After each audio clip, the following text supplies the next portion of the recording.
ये आज वज़ीर-ए-आज़म ने जो अब से पहले तकरीर की, मेरा ख्याल है उनकी तकरीर का एक बड़ा हिस्सा ये था कि ये अपोजिशन जमातें जो है वो NRO के लिए कोशिश कर रही थी। पहले इन्होंने FATF ट्राई किया, फिर और चीज़ें ट्राई की, मुशर्रफ को इन्होंने इतना प्रेशर डाला कि NRO दे दिया, और अभी इस सारी एक्सरसाइज का मकसद, ये यूसुफ रजा गिलानी और हफीज शेख को हरवाने का मकसद भी NRO ही है। बिस्मिल्लाहिर्रहमानिर्रहीम। मेरा ख्याल है कि वज़ीर आज़म साहब को हकीकत पसंद होकर और अपने जो MNA से जिनसे वो 2.5 साल नहीं मिले और आनन फानन सेनेट के इलेक्शन से 2 दिन पहले अचानक से वो मेंबरान से 70-80 मेंबरान से जब उन्होंने मिलना शुरू किया, उन मेंबरान की जो शिकायत हैं उनको अगर वो पहले सुनते तो इस किस्म की बातें ना करते।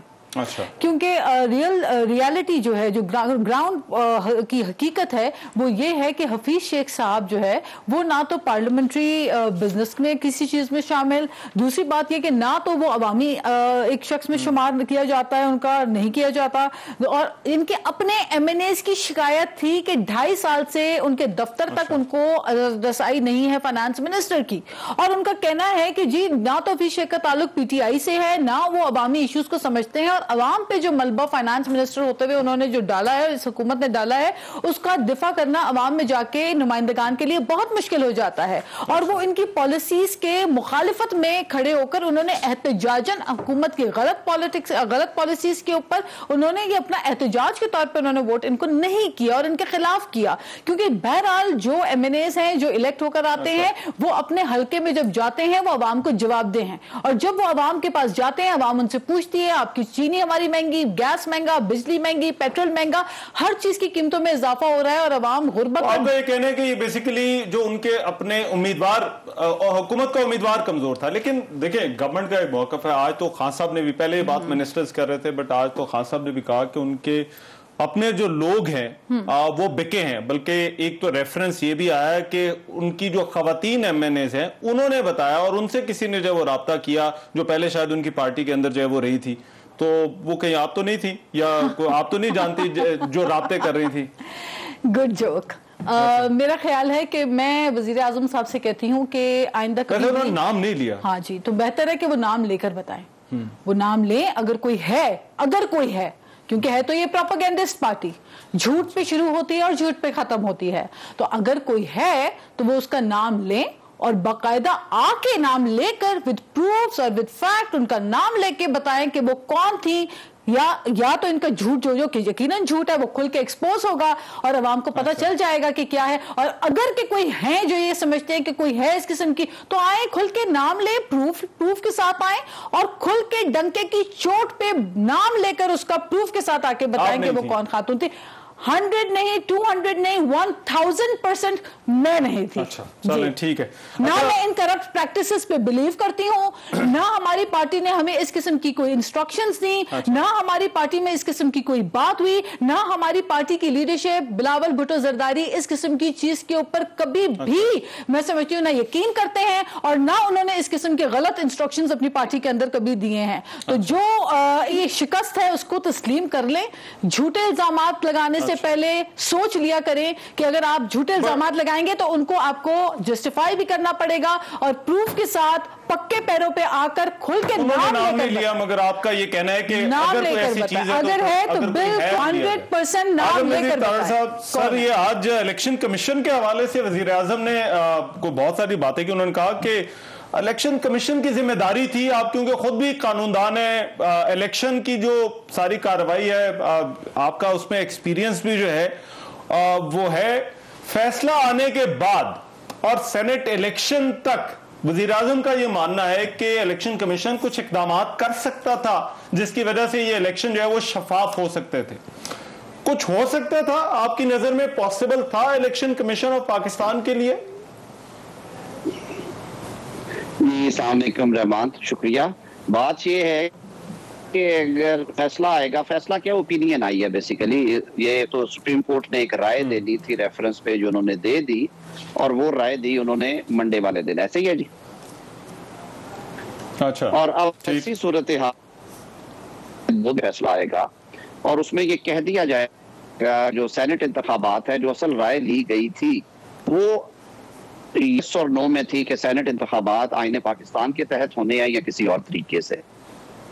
इलेक्शन कमीशन ने 2 बार वहां पे आके कहा और बड़ी मजबूती से कहा कि हमारी नजर में जब तक आर्टिकल 226 को अमेंड नहीं किया जा सकता, सीक्रेसी ऑफ बैलेट पेपर को खत्म नहीं किया जा सकता। सुप्रीम कोर्ट ने यह बात ठीक आईने पाकिस्तान के तहत ये इलेक्शन कमीशन इसको होल्ड करवाए और इलेक्शन कमीशन ये जरूर सोचे कि करप्ट प्रैक्टिस को कैसे रोका जा सकता है। एक बात जो कंफ्यूजन बार कोड वाली है ना, वो कहीं पे नहीं कहा। और रहमान जो उन्होंने जजमेंट रेफर न्याज की केस 1967 सुप्रीम कोर्ट, वो बड़े और तनाजुर में था। वो लोकल गवर्नमेंट का एक केस था, उसमें प्रिजाइडिंग ऑफिसर से गलती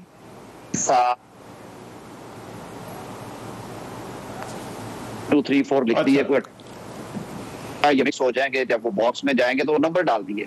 सिंध हाई कोर्ट ने वो इलेक्शन सेटिसाइड कर दिया कि जी ये तो सीक्रेसी ऑफ बैलेट खत्म हो गई। सुप्रीम कोर्ट ने उस इलेक्शन को बचाने के लिए, उसमें लिखा हुआ है उस जजमेंट के अंदर 5 मेंबर कि ये इलेक्शन कोई कौमी असेंबली या सेनेट के इलेक्शंस नहीं है जहां पे इतना स्ट्रिंजेंट इंटरप्रिटेशन की जाए। ये लोकल गवर्नमेंट के इलेक्शन है, प्रिजाइडिंग ऑफिसर की गलती है, के पास आईने पाकिस्तान से बड़ा कोई कानून और कोई गाइडलाइन नहीं है। और इसी वजह से सुप्रीम कोर्ट ने भी उन्होंने किया वो कॉन्स्टिट्यूशन। अच्छा आजम नजीर तार साहब, कल ये भी बात हुई और हुकूमत की तरफ से एक इनिशियल रिस्पांस था इस फैसले को चैलेंज करने का। कहा यह गया कि इस फैसले को चैलेंज जो है वो किया, बट वो बाद में नहीं हुआ और इसी वजह से जो है वो एतमाद का वोट लेने का फैसला किया। बट एक सवाल ये बहरहाल रहा कि अगर 7 वोट रिजेक्टेड हैं, 5 वोटों की लीड है, तो क्या हुकूमत इस फैसले को या यूसुफ रजा गिलानी के इलेक्शन के फैसले को इसको कोई चैलेंज कर सकती है? कैसे चैलेंज करेंगी? ये आपके पास जीता हुआ कैंडिडेट है, उसको भेजने के लिए इररिबटेबल एविडेंस जरूरत होती है और वो एविडेंस होनी चाहिए इन शेप में भी एविडेंस में के पास है। अगली एक और बात ज़हन में रखना, ये जो पार्टी शोर मचा रही है कि जी वोट खरीदेगा, सीक्रेट बैलेट क्यों दिया गया है? सीक्रेट बैलेट इसलिए दिया गया कि आइन में एक क्लॉज है जो कि रिफेक्शन आप सब जानते हैं 63A में वो जगह वो इंस्टेंसेस बता दिए गए जहां पे अगर आप अपनी पार्टी पॉलिसी से इनहराफ करेंगे तो आप डी सीट हो सकते हैं, आपको डिस्क्वालिफिकेशन का सामना हो सकता है। नंबर 1, अगर आप आईनी तरमीम के दौरान वोट देते हैं के खिलाफ, में वोट करे पार्टी के खिलाफ, वजीर आजम और वजीर आला के इंतखाबात में या उनके अदम एतमाद में या एतमाद के वोट में आप वायलेट करें ओपन, तो आप पार्टी रुकनियत से चले जाते हैं। उसके अलावा जब ड्राफ्टर्स ऑफ कॉन्स्टिट्यूशन ने सीक्रेट बैलेट दे के मेंबराने पार्लियामेंट को ये आजादी दी कि वो अपने ज़मीर के, अपनी सूझबूझ के मुताबिक वोट डालें, तो इस पे मेरे ख्याल में तो आप ये कह रहे हैं कि गवर्नमेंट का केस नहीं बनता। मैं अंदलीब साहबा जी राइट, अंदलीब साहबा गवर्नमेंट बड़ी कन्विंस्ड है कि ये बिके हैं लोग। एतमाद के वोट वाले इस पे बाद में आते हैं, बट खान साहब की आज की तकरीर में उन्होंने पहले एक बड़ा अच्छा प्रेसिडेंट जो है वो सेट किया जब उन्होंने केपी में लोगों को जो है वो निकाला।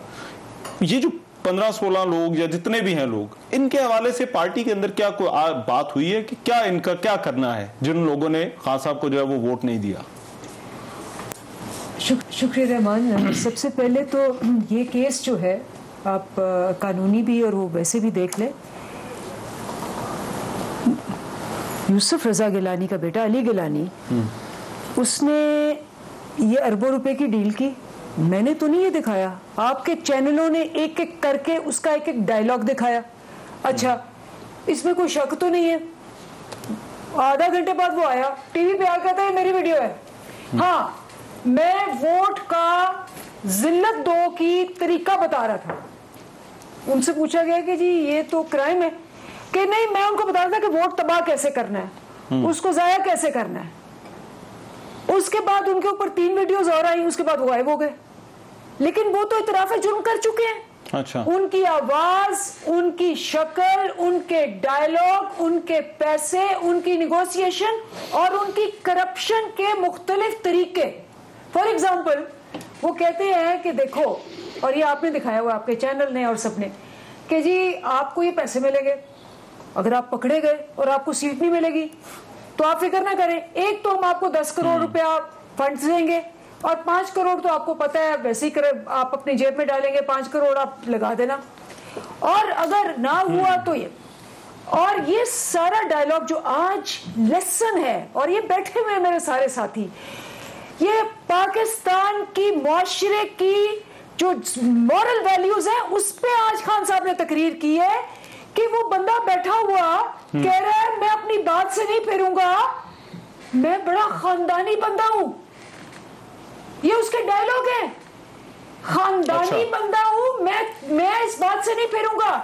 और ये उसका बेटा है, ठीक, जिसने चौधरी निसार जिस जमाने में था मेरे साथ आके पीएमएलएन वाले बैठ के खुद, और वो आपने रिपोर्ट भी सारी अपने चैनलों पे दिखाई, चौधरी निसार ने आके अपनी जबरदस्त किस्म की प्रेस कॉन्फ्रेंस जो वो करते हैं की, सुन ले। और उसमें क्या कहा, उसमें कहा ये वो शख्स है यूसुफ रजा गिलानी जिसको अर्दोगान की बीवी एक हार दे के गई सैलाब ज़दगान के लिए, गरीबों के लिए, और यूसुफ रजा गिलानी साहब की बीवी को पसंद आ गया और उनके घर में एफआईए की इन्वेस्टिगेशन लगाई, पता चला घर में ही था।